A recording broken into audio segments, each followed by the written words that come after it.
Oftentimes with Parkinson's, we talk about exercise being a very key component for the care recipient. But don't forget the importance of exercise for the caregiver as well. The family caregiver many times will lose a lot of those activities that they once found very near and dear to them. And whether it be extracurricular sports activities like softball leagues or things of that nature, or it just is that morning jog that you were so used to taking from time to time or every morning, as those things to begin to fall away, you will see a negative physical impact on your own well being. So, the first thing I would say is, are you getting enough activity? Are you getting enough physical exercise? And remember, the activity doesn't always just have to be in the comfort of your own home. We encourage caregivers and their care recipients to do a lot of their activities and exercising outside. Well, it's a good thing first and foremost because you don't get cooped up and trapped inside and socially isolate yourself. But secondly, it serves a very real purpose of getting that sunlight that we need. Most of us need at least 30 minutes of that sunlight every day to make sure we're getting proper vitamin D and that we're also getting that proper calcium absorption that is necessary for us to continue to have strong bones and live healthy and happy lives. Don't forget about the link between vitamin D deficiency and depression as well. Now, we know depression has a very clear link in Parkinson's patients, but we also know that depression can be very, very debilitating to family caregivers. It's a difficult role at times to find yourself in. So, what you definitely don't want to do is isolate yourself to where you're not getting that proper activity, especially that sunshine time, so you get that proper vitamin D absorption. Get those vitamins, get those nutrients, and make sure you're eating a healthy diet. So let's take a look at that. Oftentimes, our diet will fall when we come into a caregiving role.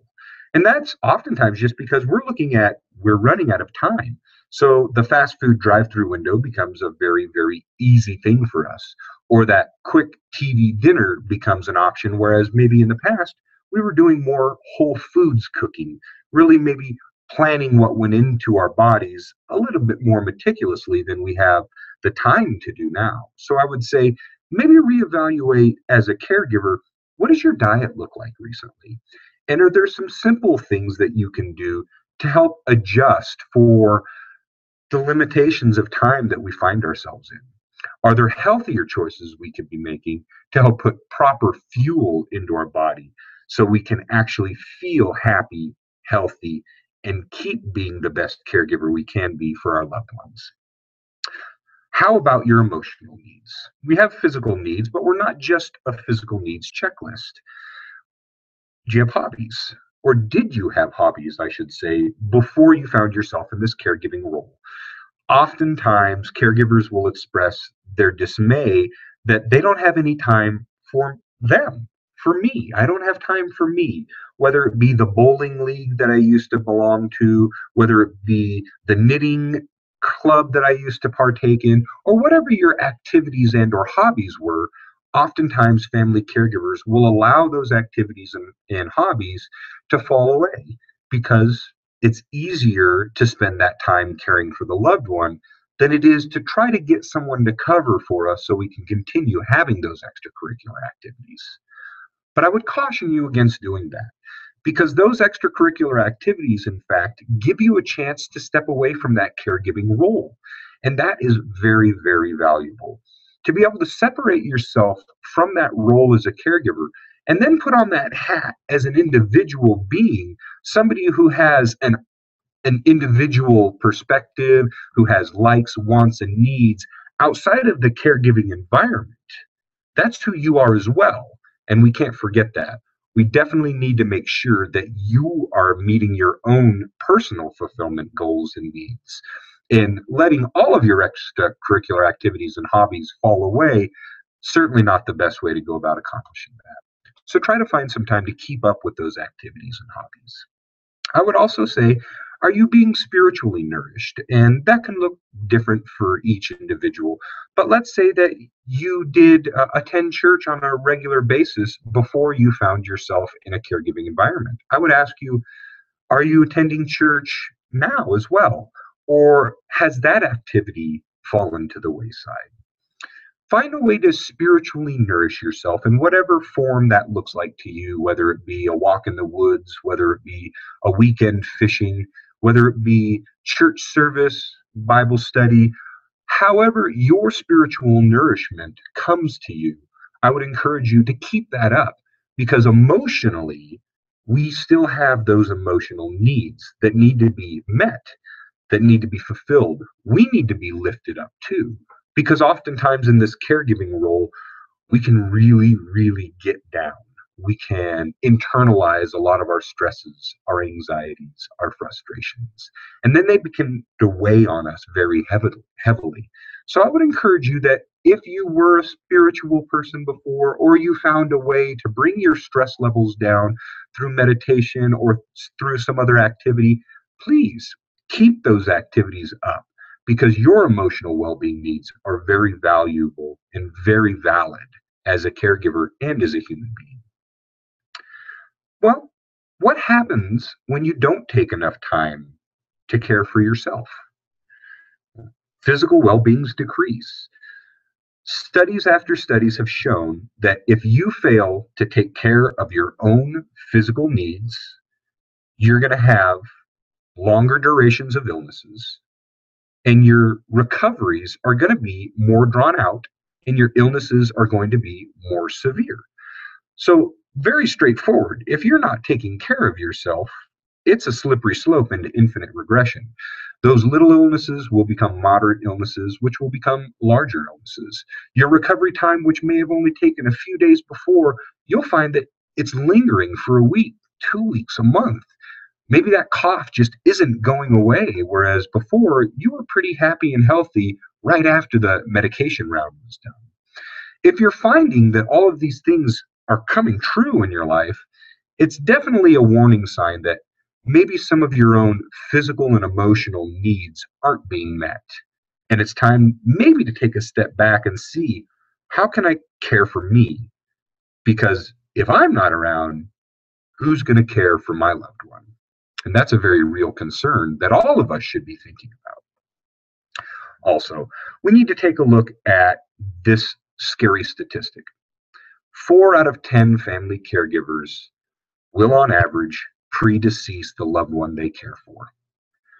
And oftentimes that's directly attributable to the lack of self-care that that caregiver is giving themselves. If you do not care for yourself, illnesses and injury will take their toll on you. And you will not be there to provide that loving, nurturing, supportive care to your care recipient. So I encourage you, please, by all means, look after yourself. Get those physical well-being needs checked off, but also equally as importantly, take care of yourself emotionally, spiritually. You are a holistic being, not just pieces of a puzzle. The next thing I would say is don't allow that emotional well-being to continue to decrease if you notice that it has started down that path. You will see increases in depression amongst family caregivers as they allow their emotional well-being to decline. We do talk about an increase in depression amongst Parkinson's patients, and I think that's something that's very important to keep in the forefront of our mind, because the disease in and of itself, as it can affect the dopamine system, can tend to lead towards depression in amongst the patients. But depression is also very, very high and prevalent within amongst family caregivers as well. So keep an eye out. Are you feeling run down? Are you feeling anti-motivated? Are you laying there in bed trying to convince yourself or find motivation for a reason to get out and go through it one more day? If so, it may be warning signs that you have some depressive tendencies that could benefit from increased exercise and activity, a healthier diet, more exposure to sunlight, and possibly even a conversation with your doctor to see if there's not some more serious underlying medical issues at play that could possibly be treated other ways. But let's also take a look that increasing your amount of emotional anxiety is not good for a family caregiver because it can lead to increases in frustration. In a caregiving environment, oftentimes frustration can lead to anger.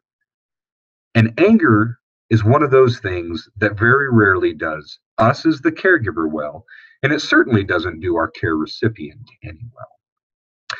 If we find ourselves in this cycle of being frustrated, of being angry, and you're thinking to yourself, I need help, you're right, you do. Because not one person out there should have to go through this caregiving experience alone. There are just too many resources out there available for you to feel as though you are helpless and alone in this process. There are most definitely people out there who can help you. Well, what is some of the help and what does that help look like?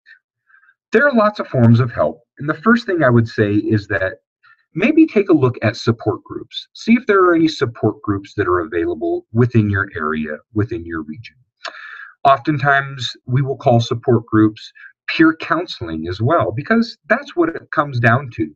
It's an opportunity to meet with other individuals who are going through very similar caregiving situations that you are, for you to express your concerns, for you to express your frustrations in an open environment that is free of judgment.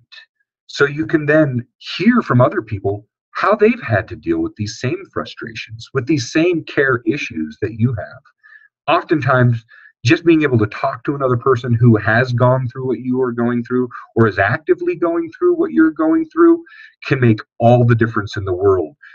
For you as the caregiver, from feeling hopeless and lost, helpless, to be able to realize, wait, hold on a second. I'm not alone. There are resources. There are people out there who are going through this who can help me navigate this journey, because that's ultimately what this is.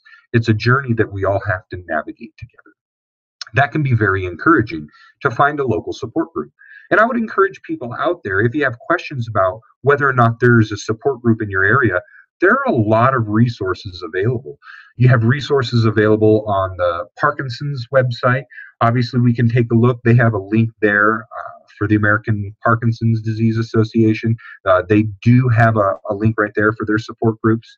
You can give us a call at the Area Agencies on Aging and ask us about local support groups that we have in your area, and we would be happy to give you the information.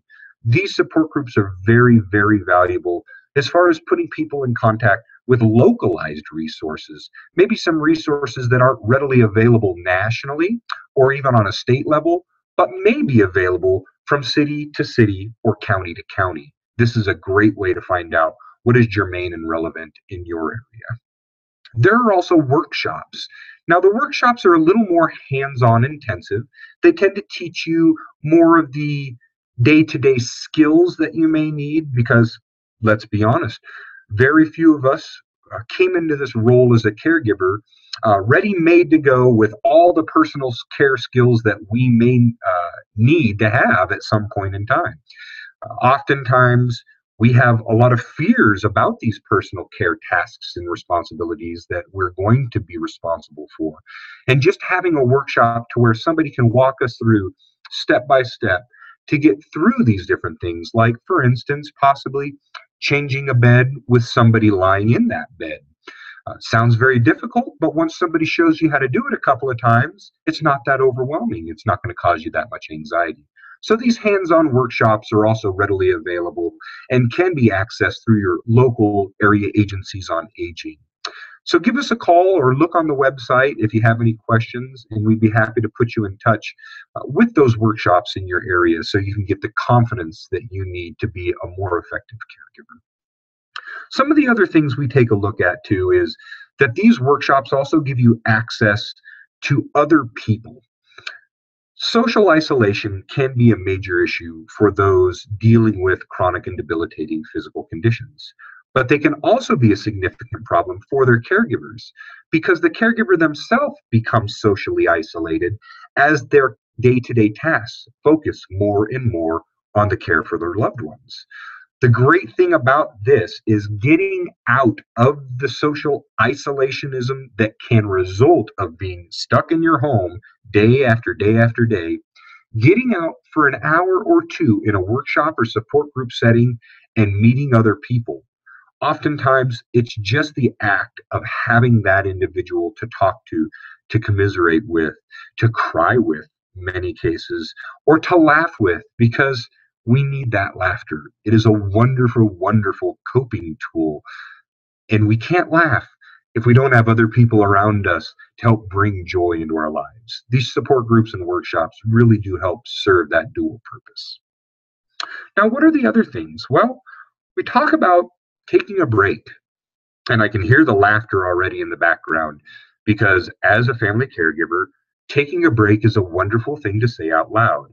But pragmatically, how do we accomplish that?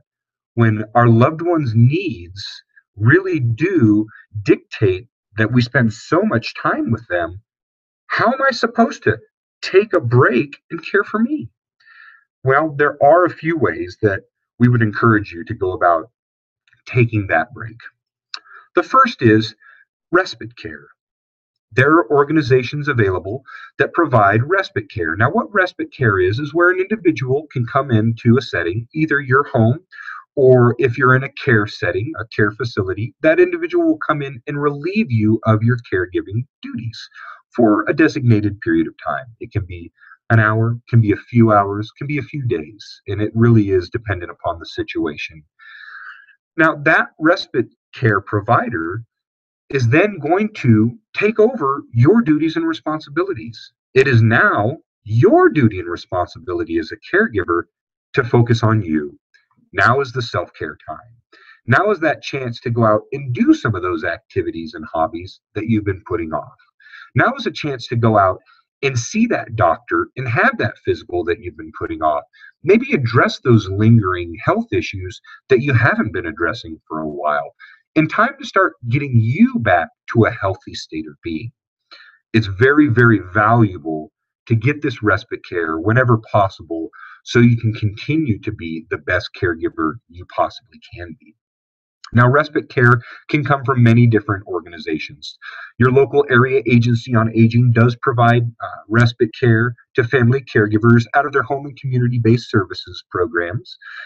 Now, that is all a part of the Older Americans Act. So, this is a program that exists federally and exists on a state level for us to go ahead and meet the needs of family caregivers in our communities. So if you have questions, by all means, give your local area agencies on aging a call.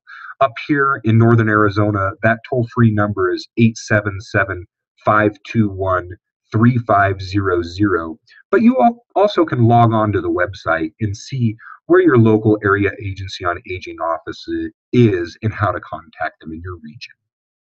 Another way to take a look at how to obtain respite care would be through the VA. If you are a veteran or a qualifying spouse of a veteran, you may have access to respite care through VA benefits. And it's always important to check out those benefits to see if there are underutilized services at your disposal. And check those services out on www.va.gov if you have any further questions about VA benefits. Now, Medicaid in Arizona does have a voucher program. We typically refer to it as Altex. Now, Altex is the Arizona long-term care system, and Altex does have respite care available for family caregivers.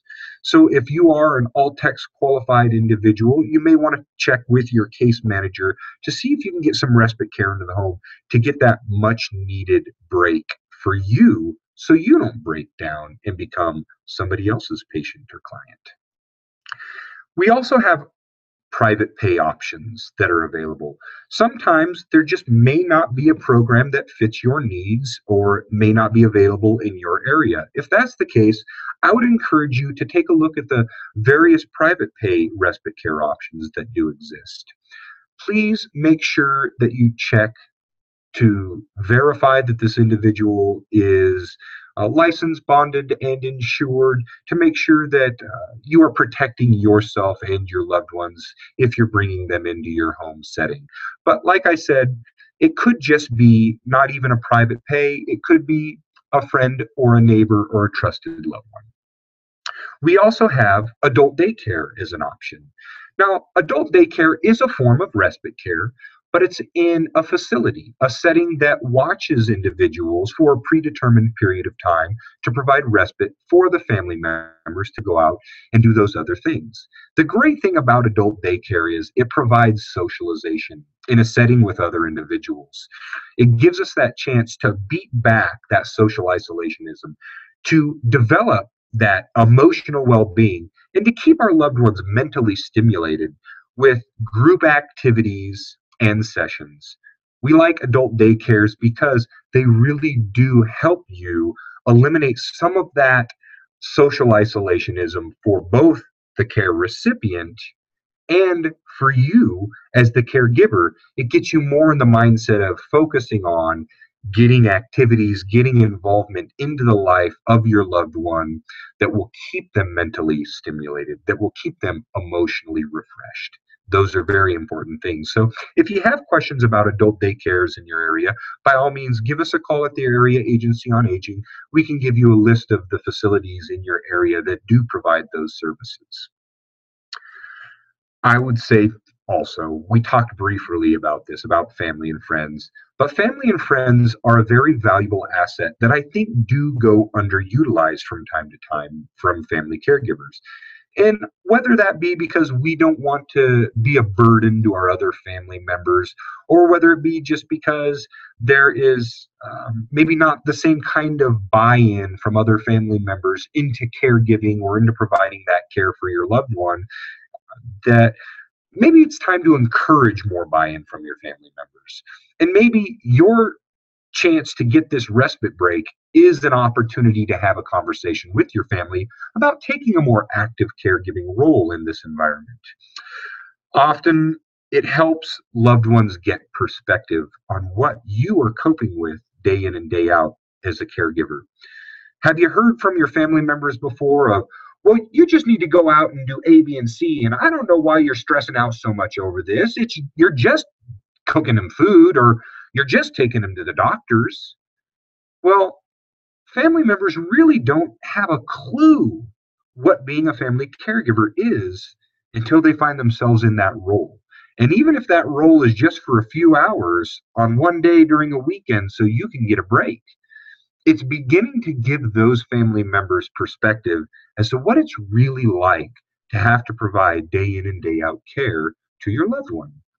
This very well could be the beginning of a new partnership within your family. Because once family members begin to see what your role truly entails, oftentimes they are more willing to help because they will say to me, I just never realized what he or she was going through. This is our chance to help them realize what we as family caregivers are going through and maybe get a little bit more help from those that are close to us. It also can help build a care circle. As family caregivers, we like to heap everything on top of our shoulders. We like to throw all the responsibility here and here and here until we're crushed by the burden, by the weight of all that responsibility. Well, involving family and friends, even if it's just for a couple hours here, a few hours there, a day here, it begins to build what we call a care circle, or people that you can rely upon to maybe do a few things for your loved one. Maybe your friend down the street isn't able to watch your loved one overnight, but maybe she's really good at taking your loved one to doctor's appointments, and she would enjoy that. Well, now that's one less responsibility you can take off of your shoulders. Maybe now you have a friend or a family member who's been able to come over and has really developed a bond with your loved one and has said, this is really enjoyable for me.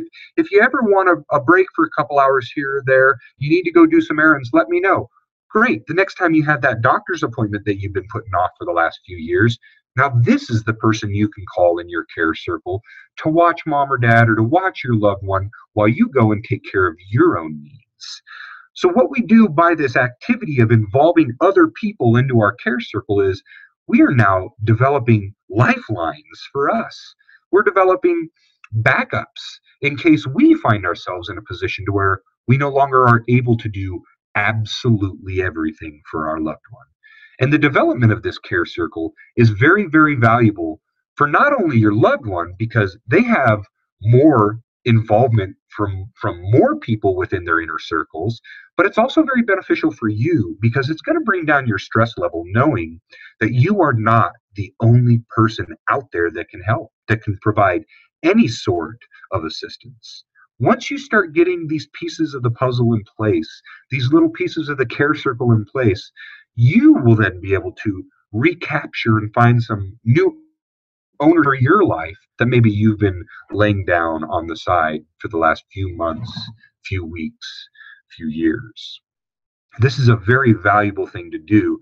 So you yourself can, when needed, take that step back and say, now's the time to focus on me. So I would encourage you to start building those care circles. And remember, you are never alone. It's the one thing I hear most often when dealing with family caregivers. Nobody understands what I'm going through. There's nobody there to help me. Nobody can do this the way I do it. And then oftentimes, you're right, nobody can do it the way you do it. But there are people out there that can do it. Maybe it's the way they do it. But maybe that's what's needed so you can get your life back on track. Oftentimes, we're going to feel as though we're the only one in the whole world that can possibly understand what we're going through. But the truth is, there are 44 million other family caregivers out there in the United States alone, unpaid, in dealing with many of the same issues that you find yourself dealing with. That is an incredible support network that is waiting to be tapped for you. That is a vast resource of knowledge of how to get through these struggles and how to get through the difficult times and see what an incredibly joyous thing family caregiving truly can be when you realize you're not alone. There is a lot of help out there. You just kind of need to know where to look for it. First, it also gives you access to organizations like the American Parkinson's Disease Foundation and the Area Agencies on Aging. If you had not found yourself in this role as a family caregiver, the chances are you probably would not have done the research on how to find all of this information. Chances are this information isn't only just being shared with your loved one. Good bet that you're sharing this information with other people, with other caregivers, with other family members. This is an opportunity for you to become an expert on resources, to become an answer to other people's questions and concerns as well, to become a light in the dark. So we can utilize this as an opportunity to not only grow our own knowledge base to help get us through the stressful times that we're facing, but help utilize this knowledge base to get other people through the stressful times that they invariably will be facing as they find themselves in similar roles. And I hate to bring this up, but if you're a family caregiver now, the statistics say that you're probably going to be a family caregiver again for somebody else, either in your family or in your inner circle at some point in time. Caregiving tends to be the gift that keeps on giving. So oftentimes these skills that you're sharpening and honing now will come into use later on in your life too. First, I would say this: plan, plan, plan. When you find yourself in the role as a family caregiver, that's truly the best thing you can do. Plan for the unknowns, plan for the knowns, plan for the expected scenarios, plan for the unexpected scenarios. Have plan A's, plan B's, plan C's. All too often, family caregivers will plan for the perfect best case scenario. Now, if A progresses to B, which progresses to C, this is what will happen. I will say good start, but plan for the not so best scenarios as well. Plan for the unknown scenarios as much as possible. And what I mean by that is find out all of the available care services within your area. Find out all of the available support groups within your region. Find out all of the resources that are out there, because just because you don't need those resources now doesn't mean that at some point down the line, those resources may not become valuable to you then. So plan, plan, plan. And if you have questions as to what options are available to you out there in your community, call your local area agency on aging. they will be happy to either over the phone, via email, or meet with you either in the office or in the home setting to talk about your specific situation and all of the different options that will be or may be available to you in your area as your situation progresses. So plan, and plan some more. That truly will alleviate a lot of the anxiety and stress that can come along with the unknowns of caregiving. Second, never make emotionally charged decisions in the heat of the moment. This is why we say plan, plan, plan. If you don't, you're going to find yourself making decisions out of necessity. You're going to find yourself, because of a catastrophic health issue, because of an accident, illness, debilitating injury, some unforeseen circumstance, you are going to find yourself making decisions that you would more than likely have liked to take some time to really investigate and explore before you made those decisions. So don't find yourself in an emotionally charged environment making decisions that later you may feel frustration and regret over. Plan, plan, plan. Because the last thing you want to be doing is facing a catastrophic health emergency with no idea what your next step is. Also, get lots of opinions. One opinion's good, two opinions are better, but learn as much as you can because, as we all know, each individual is going to present differently with Parkinson's. So what may be effective for one particular patient very well may not be effective for you. What may be a great course of action for a certain percentage of the population may not be the best course of action for you and your loved one. So learn, plan, talk to people, get lots and lots of opinions from many different sources, and be open-minded.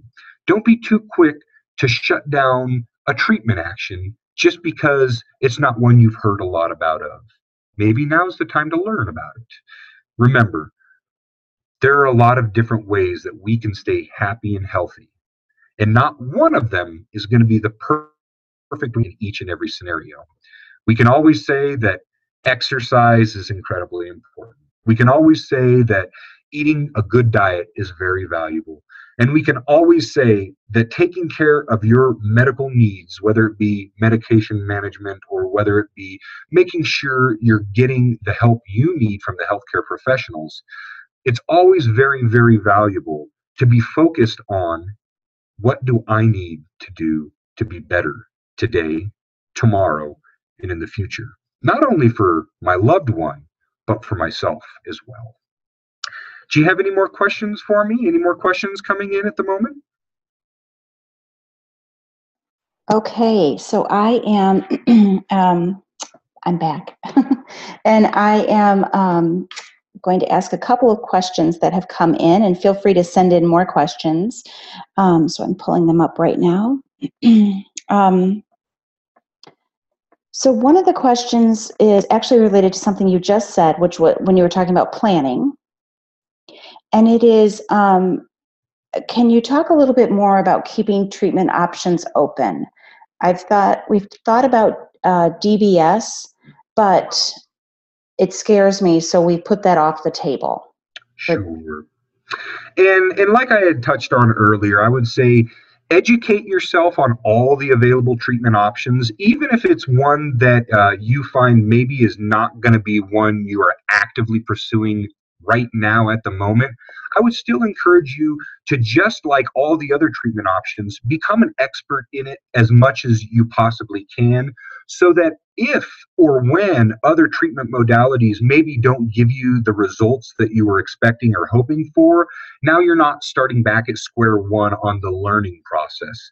You've done the knowledge building, you've done the information gathering, and now maybe you're able to look at it with the perspective of past treatment options and their ineffectiveness, and take that in accordance with what you've learned previously about, specifically in this case, deep brain stimulation, and then now maybe some of the fear and the anxiety can begin to fall to the wayside a little bit, because it's a scary notion when you talk about deep brain stimulation.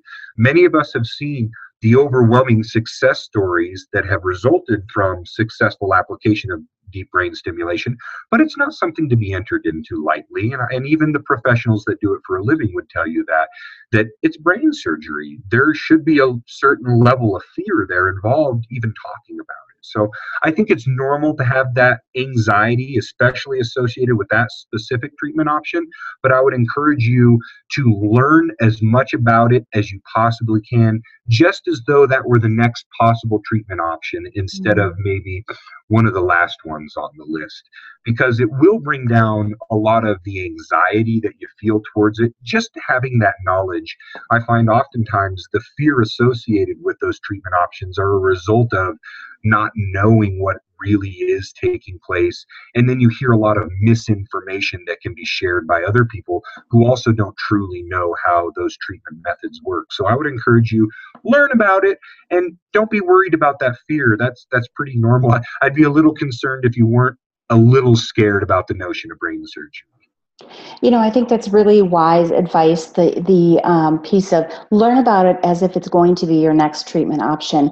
I think that's actually really helpful information. It doesn't have to be your next option, but it does help you, like you said, with the preparedness. And I think, as you shared all of this information, it is the piece of there's so little that we can control in Parkinson's disease, and I think that's part of the exhausting part. And so you're right, the preparation makes us at least feel like we have some grounding. And that's true. It's grounding. Oftentimes people will say, I just feel so helpless. I feel out of control. And you will oftentimes still feel helpless. You will oftentimes still feel like all of this is out of your control. But you do get that sense of at least being grounded in, I understand at least what the progression may be, what the options for treatment may be, and I find some comfort in at least having that knowledge. I tell this story as well. Both of my babies were neonatal intensive care unit babies. And I think the biggest anxiety and fear factor involved in that was not knowing anything about intensive care, about the process, about what my poor babies were going through, and what my role here as a parent was going to be. There was a lot of fear and anxiety associated with that, with my first daughter most especially. When my second daughter was born and we found ourselves in a very similar scenario back in ICU again, a lot of that fear and anxiety I found had left, even though the situation hadn't changed. I found myself to have that sense of grounding, to know, okay, but that's okay. I know that when A happens, B will be expected of me. And when C happens, D will be expected of me. I at least, in essence, had a roadmap of the experience to ground myself on, to bring some of my own anxiety levels down. And I think as we go through a lot of chronic debilitating illnesses, injuries, conditions, a lot of that really does come down to being grounded in understanding the process, so there's not that fear of the unknown. Yeah, and I think also your comment there about the neonatal unit, the NICU. I think we do feel so alone so easily, and while it may not be exactly the same situation, there are a lot of people who are dealing with these kind of situations and that unknown. And so I think what is valuable in that, and you sharing that, which thank you for sharing that, is that reminder that you may have somebody who actually could be a great support to you that you don't even know about yet because you haven't asked for their support or talked to it, or what's the word? At the conference we were at, people talked about embarrassment, but that can lead us to creating an even more isolating environment. So, okay, so here's another question. I am Art's wife and caregiver. I'm hoping that I can read this out loud. I'm going to read that out loud, and I'm going to give you a minute to make sure that if you don't want me to read it out loud, you can send an email and say no. But but I'm believing that was your intention, so I'm going to give you a minute to do that. And yes, okay. So I'm Art's wife and caregiver, Anne, online with him. We are attending a Parkinson's support group that is the first Friday of the month at the Mesa Multi-Generational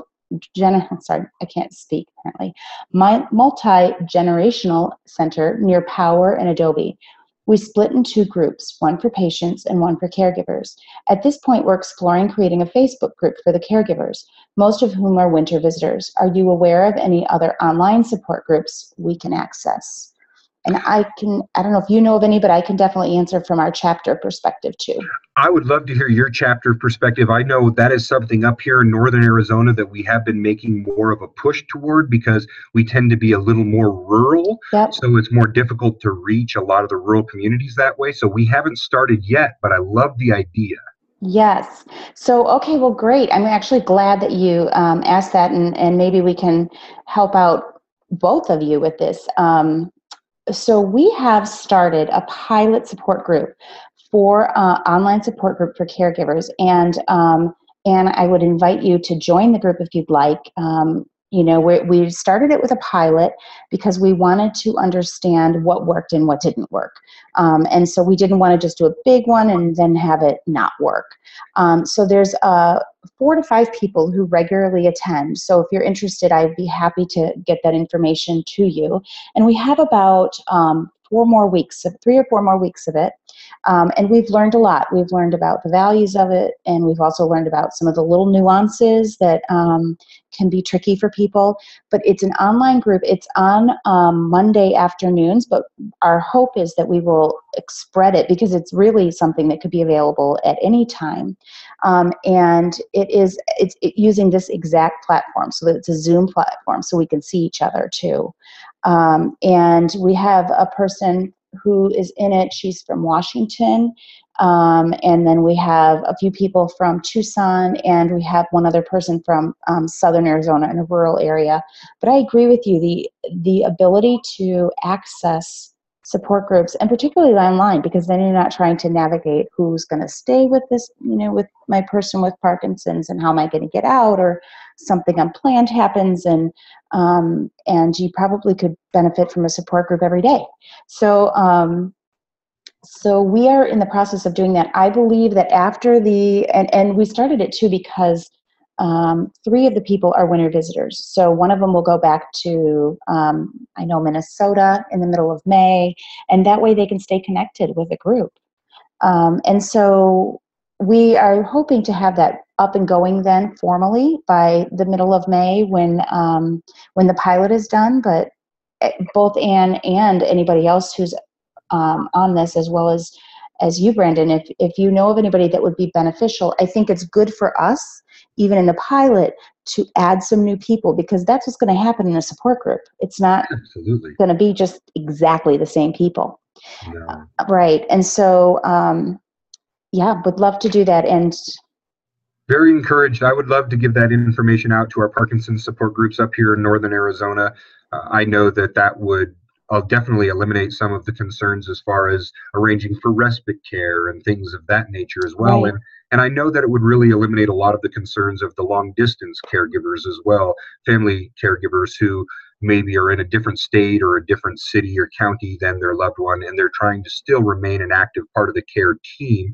This would be a very valuable tool for them to feel engaged, involved, and still have that one-on-one socialization with others to really get that perspective that we talked about. Oftentimes, long-distance caregivers really are shocked when they come back into the home environment because they have not really had eyes on the ground, so to speak, about the changes that have taken place, whereas maybe this really could help eliminate some of that. Yeah, I think that would be fantastic. So I'm, if anybody that's on this, or Brandon, you have my email address, and if you are interested in participating in this pilot and then moving on from that, anybody can feel free to email me. My email address is sjones, JONES, at APDA-Parkinson, there's no S on that, .org.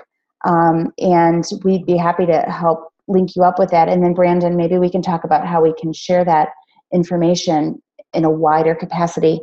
We did talk about whether or not to do this with people with Parkinson's, but we know that it can be difficult with the typing and the navigating. And frankly, I think that you and I have talked about this, Brandon, there are very few support groups for care providers, which, boy, I mean, care, like you started off with a statistic, I mean, it's a heavy duty role, and care partners need that support. They do, definitely.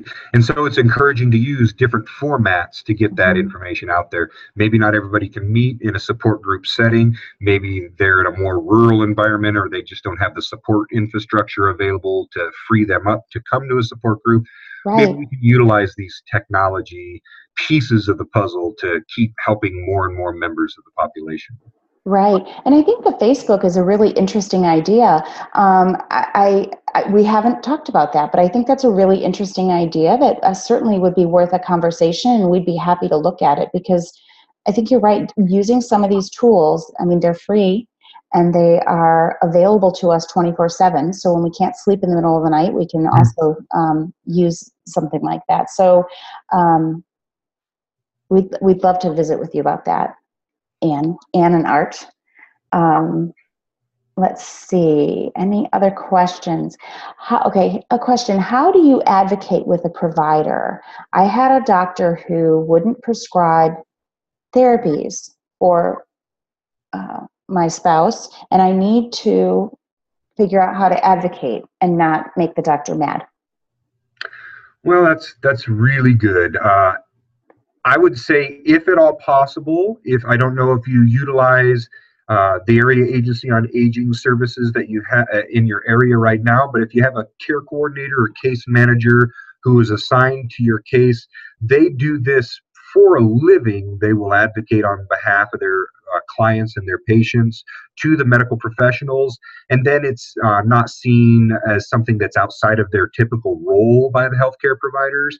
They wouldn't be offended by that in that case, because they would expect it in that case. That's their role as a care coordinator or case manager. So I would say maybe lean on your case manager or care coordinator that you have, if you have one from the Area Agency on Aging or VA. That way, lean on it.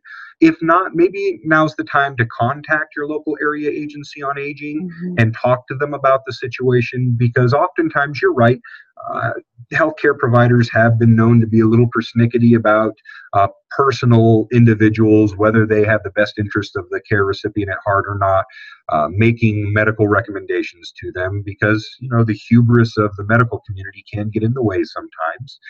But I would say, don't be afraid to be an advocate for your loved one. If you know that that is an effective treatment method and your loved one would benefit from it, try to find ways to approach it in positive ways, whether it be an email to the provider before the next medical appointment, maybe it be a conversation to the doctor's office before you make the next appointment to discuss some of these issues before you're in the actual setting itself, because they have a very short period of time for FaceTime interactions, and they've been known to say, well, you have 4 issues, which 2 do you want to talk about today? So maybe some pre-work beforehand can be effective. But whenever possible, I would say utilize the case managers or care coordinators that you have at your disposal to be your advocates, but always advocate for your loved one in a positive way, because we know that those modalities of care are effective and they're justified. So don't feel bad about be an advocate. If anything, feel encouraged by the fact that you've done your homework and you know more about the more effective treatment methods than your loved one's provider. That means you're doing a darn good job as a caregiver. That's great. Thank you. I think that's right. It's really hard to advocate. And I love your last statement of that means you're doing a good job as a caregiver. Like, it's okay to do that. And Judy shared with us some other ideas, is try giving the doctor the source of your information. It's a great idea. Studies, brochures, etc. And I can tell you that we do have materials available specifically for Parkinson's and the Area Aging. I mean, you're right. It's a wealth of information and a wealth of resources. And so, partnering up with our organizations is definitely a way to do that. And another option, as Judy mentioned, is ask for a referral to a neurologist who knows about Parkinson's. This can be tricky in rural areas, but it's obviously very, very important. And so I should probably mention, we're actually starting to do some training with providers in rural areas and in northern Arizona, actually, in a couple weeks, with physicians, general practice physicians, to educate them about Parkinson's. So we're trying to get the word out there, but definitely, I think, contacting your your area aging, and also letting us know, because that helps us know when we're trying to strategize where to train providers. We can keep that on our radar. That's always helpful. So thank you. Very good. Let's see. I think I have another question sitting here in the works.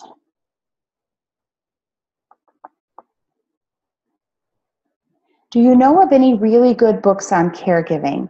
Most of the books I've read are just the how-to, and they don't talk about how stressful it really is for a spouse.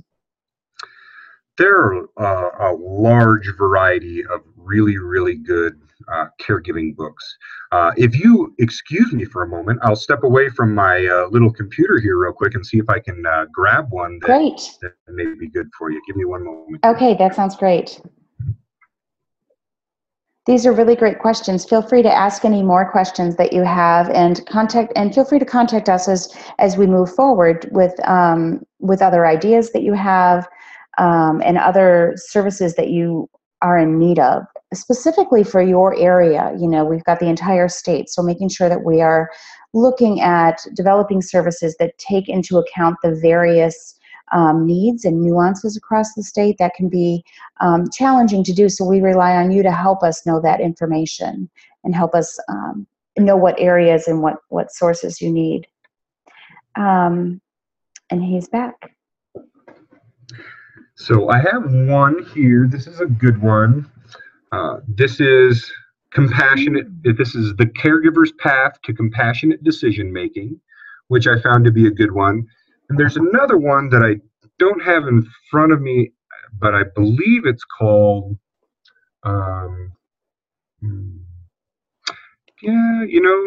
if the foreword's written by Joni Eareckson Tada, and I am. What was the last name? The foreword was written by Joni Eareckson Tada. Okay. And if you get me the email addresses for these individuals, I will find the title and I will go ahead and get that title sent out. Great. I'm not sure if we will be able to find if I can actually access their email information. However, what we will do is we could always put it in an e-news. So if anybody is on this webinar and you don't get our regular e-news, and you would know because one just came out on Saturday, that actually talked about this webinar. So if you don't get our e-news, go on our website at apdaarizona.org and go ahead and register for our e-news. That would be great. That's great. I haven't seen that book, Brandon. I'm looking forward to ordering that book. It's a wonderful, it really is. It's a wonderful one, and I wish I had that one in front of me, but it's one that I'm out of at the moment, and I'm blanking on the name, but I will get that information over to you. Okay. Do you do caregiver conferences still? We do workshops, we do conferences, we do support groups. Mm-hmm. We just finished up with a round of caregiver workshops up here in Northern Arizona. We're getting ready to do another round of caregiver workshops, and they're about 5-week series, and they're usually very specifically based on the physical needs that they'll be facing, but also self-care tactics and access to services, supportive services and resources. Great. Okay.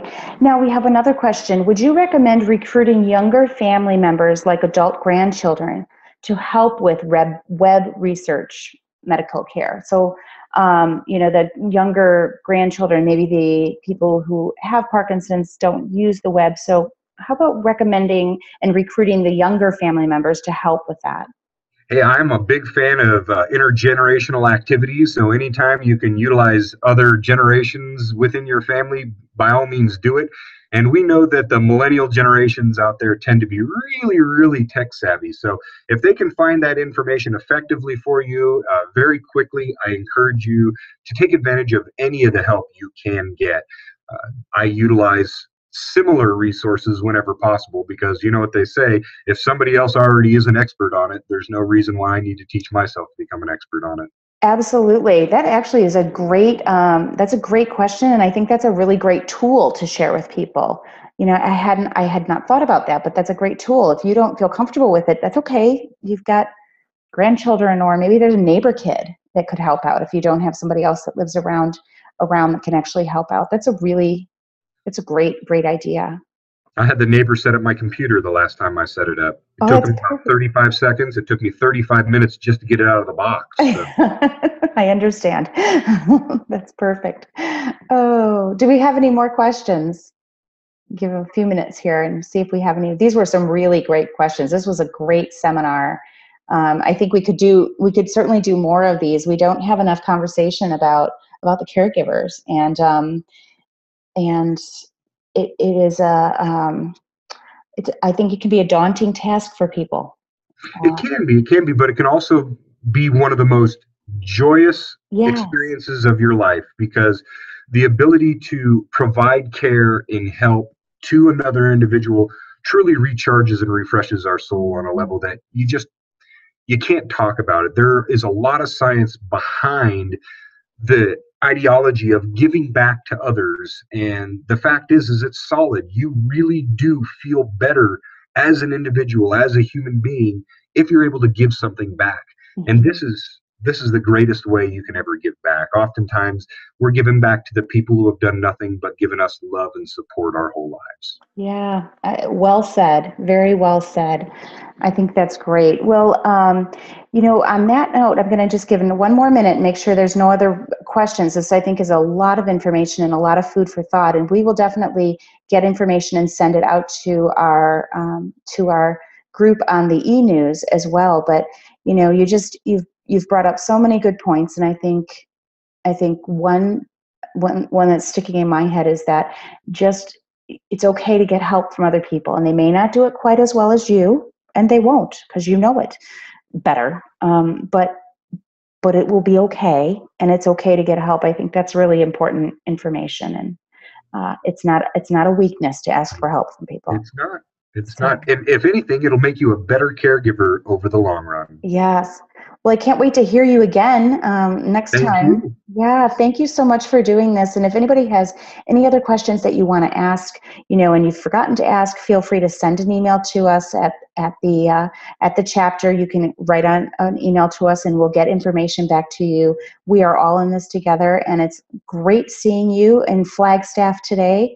Have a good day. I'm sure it's probably nice weather up there today. Absolutely beautiful. So we should have done a weather report, because since we have people from all over the state on this. But thank you so much, Brandon, for taking your time. Have a wonderful rest of your day. Thanks, you too. And thank you, all of you, for joining. Bye-bye. Bye-bye.